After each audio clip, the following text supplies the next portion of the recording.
I'm not going to talk too much through this video because I'm going to kind of edit it and do some speed up stuff.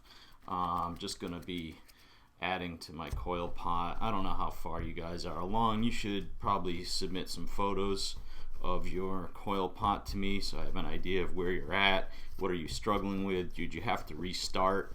Just send me a little bit of information if you can by the end of the week, which I know is tomorrow's Friday, or maybe Monday. How's that? I'll start bothering you on Monday to see what we've accomplished. All right. So here's a coil. It's about thickness, just a little thinner than my finger, and nice and even. Right. How big is it? All right. That's what it's going to go that big around. And I'm going to flatten this out, right? So it's more like a wall and not a coil. All right. I'm going to turn it over. Just kind of tap it, just gently. It should be a 1/4 inch thick, right? This helps even out your coils so that you're it's going to help these out. Now, a couple things I wanted to show you in this is how do I get this to go in or out depending on the shape. So there's a couple of ways to do this. I'm going to get kind of low so we can kind of see what's going on here.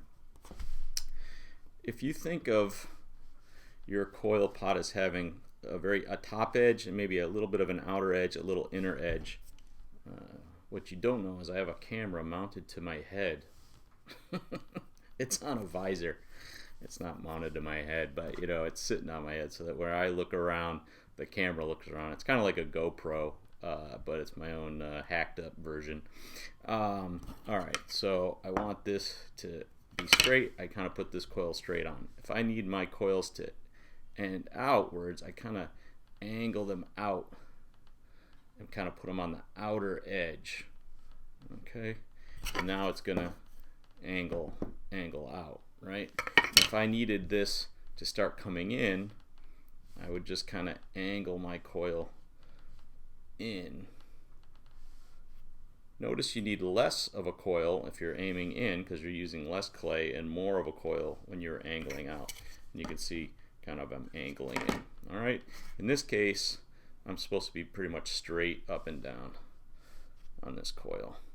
By the way, if you put this away for a day and then you take it out the next day, you should probably do a little scoring and slipping of this very first coil. All right, the very first coil should be scored and slipped.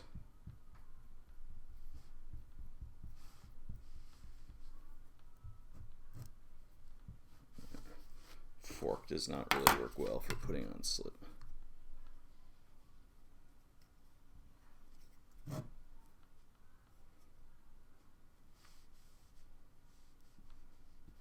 If you didn't hear, or maybe you're not listening to the entire video, or I don't know exactly how you're doing this, but remember I said put some clay in a plastic bag, add some water, squish it up, and you'll make slip.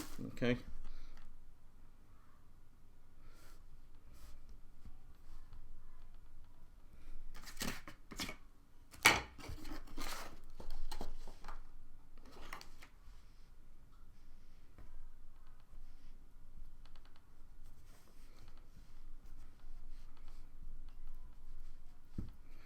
I'm just using my fingers to blend. You can use a wood tool, you can use your fingers, whatever really works best. There's going to be more blending that happens using the ribs that I gave you. Those are the little plastic tools. That's called a rubber rib or plastic rib. You can have metal scraper ribs. But at some point you'll take this guy and you can use it to do some smoothing. Kind of go around. Alright. As the clay stiffens up, we'll eventually use something that'll work kind of like a scraper. You can use the sharper edge as more of a scraper that'll scrape clay away. The rounder edge will do more smoothing. So definitely use the rounder edge. Okay. I would suggest blending both sides of your coils. It will make a stronger pot. The inside doesn't have to be as cleaned up because you're not going to see it. Okay. Kind of move that along. All right, I'm going to just stop this video here and then start another video that will probably be mainly almost no talking.